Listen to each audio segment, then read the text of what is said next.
Good evening, guys. I am going to give you a little tutorial tonight on how I paint in what's called a wet in wet watercolor technique. This video is live, so hopefully it'll be sharp and not grainy or anything, because this is my first go at it. This is a watercolor that I am working on here. This is Cannabis Queen, Linda Biggs.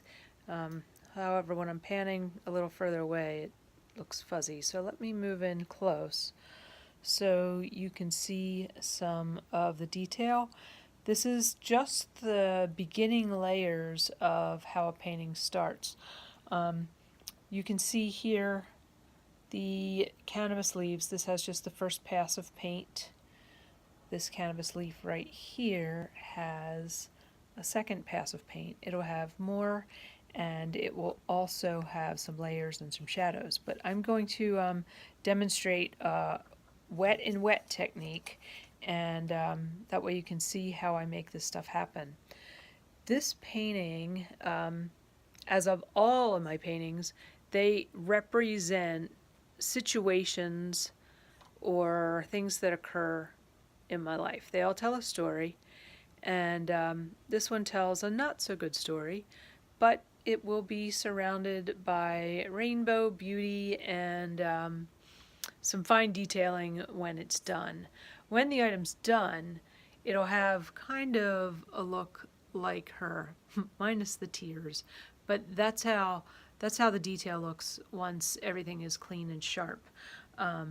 Same with when you look down, like at her eyes, you can see the detail. This is watercolor. There's no white, so the white that you're seeing is the paper showing through. You can see the detail in the paper when I put the light down like that.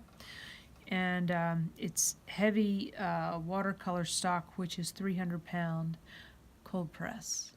And here, I'm just going to pan around, and then I will sit down. There is a little version of Satan right there, holding a wad of money and a fancy watch in his hand, which I haven't started yet.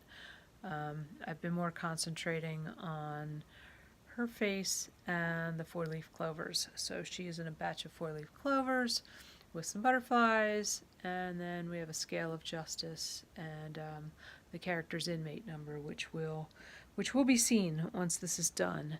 And then you'll have the eyes of the world looking her over. Okay, we are going to do wet and wet. I put the painting on its side or upside down. I rarely paint straight on. It's just a personal preference, and no rhyme or reason. Nobody taught me that. It's just how I do it. So here we go. I'm going to start right here, and I'm going to work on one or two of these depending on which one and how long this goes. So here's how wet and wet begins. First, you wet the paintbrush, which, if you can see, the water is on, let's see, there we go. You can see the water on the paintbrush. And I'm going to start right here. You add this is just water. This is not, doesn't have any paint in it yet. It's just getting the area saturated like you would a paper towel, and it's kind of like the water gets acquainted with the painting and it sucks in. And then I switch brushes, and I take a smaller brush, reach over, and I reuse all my paints and palettes. The stuff is so darn expensive that I don't throw any of it away. So then we start adding the color, and it kind of, as you see, it just like magically goes where it wants. The art of all this is knowing how the water is going to react. Not necessarily where I put it, it's where I put the plain water and then attack it with the color. These paintings typically take about 3 months. Painting normally a little bit on it every day. Some days I'll sit 4 or 5 hours. This one, because it's holiday time, is being a little bit more broken up.